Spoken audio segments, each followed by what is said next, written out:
আসসালামু আলাইকুম, সবাই কেমন আছেন? আশা করি সবাই ভালো আছেন। আমিও ভালো আছি আপনাদের দোয়ায় আলহামদুলিল্লাহ। তো আমি আমার গন্তব্যস্থলে যাচ্ছিলাম আমার ছুটি শেষ করে।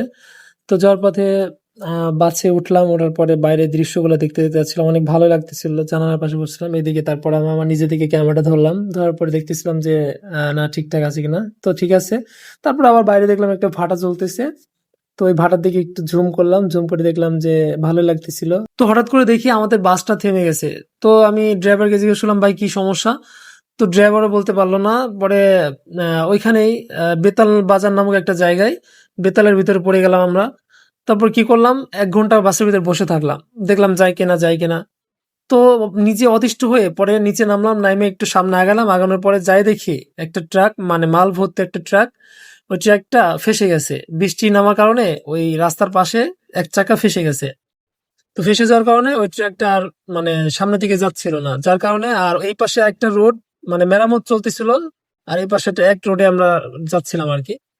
তো যাই হোক, এখানে অনেক মানুষজন জড়ো হয়ে গেছে এই একটা ট্রাক ফেসে যাওয়ার কারণে, কারণ সবাই তার কর্মস্থলে গন্তব্যে ফিরতেছিল।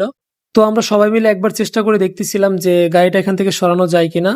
তো ধাক্কা দেওয়ার পরে গাড়িটা সরলো না। কেন সরলো না আপনারা দেখেন যে এইখানে যে চাক্কাটা দেখতে পাচ্ছেন কি পরিমাণে ফেসে গেছে। সেই ফেসে যাওয়ার ফলে গাড়িটা এখান থেকে একটু সরতেছিল না। তারপর আমরা একটা বুদ্ধি করলাম যে এখান থেকে কিছু মাল আনলোড করব, যেই সাইডটা চাকাটা দেবে গেছে ওই সাইড থেকে আমরা কিছু মাল আনলোড করতেছিলাম, করার পরে যাতে করে এই চাকার সাইডটা আসলে হালকা হয়ে যায়। তারপরে সবাই মিলে ওই সাইডটা একটু আনলোড করতেছিল।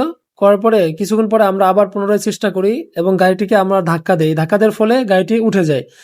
তো একটা বাংলায় কথা আছে, 10-এর লাঠি 1-এর বোঝা, হারি জিতি নাহিলাজ 10-এ মিলে করি কাজ। তো সবাই মিলে চেষ্টা করার ফলে আমরা গাড়িটিকে অবশেষে তুলতে পারি। তো যাই হোক, এটা আসলে আমার আজকে মানে যাত্রাপথে এই বিপদের সম্মুখীন হয়েছিলাম। তো অবশেষে আমরা গাড়িটিকে ওই ফেঁসে যাওয়া ওইখান থেকে আমরা উদ্ধার করতে পারছি এবং তুলতে পারছি। তারপর আমরা আমাদের গন্তব্যস্থলে আবার যাত্রা শুরু করলাম। তো সবার যাত্রা শুভ হোক, সবার জন্য দোয়া করি, আমার জন্যও দোয়া করবেন। আল্লাহ হাফেজ।